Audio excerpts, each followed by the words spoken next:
As a public health physician and as a human rights activist, I can think of many, many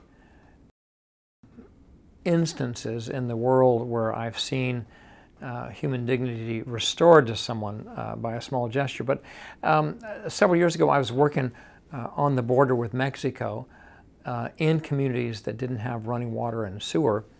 And we brought a small van of people to the state legislature to testify. And we didn't ask them ahead of time what they were going to say. We just thought that they would address the issue from their own experience. And a 12-year-old girl got behind the microphone and described her family's situation in which her father would fill about a dozen one-gallon jugs at a small vending machine that were located there along the border. He would put a quarter in and get a gallon of water out, and he would fill 12 of these and then drive 10 or 20 miles back to their home. And she said that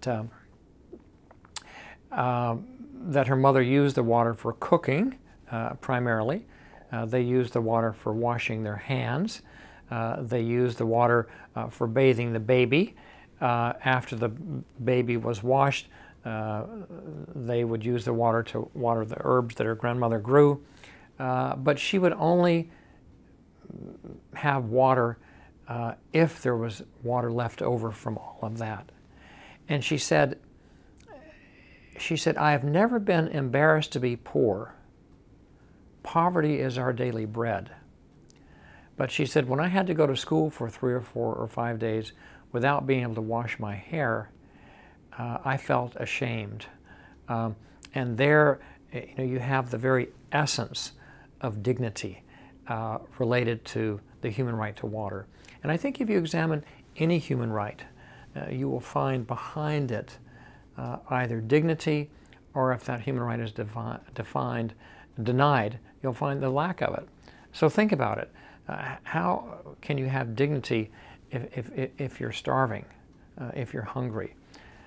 It's very hard to have dignity when you're homeless, because you can't bathe, because you can't dress like other people, because you can't take care of your basic needs very well.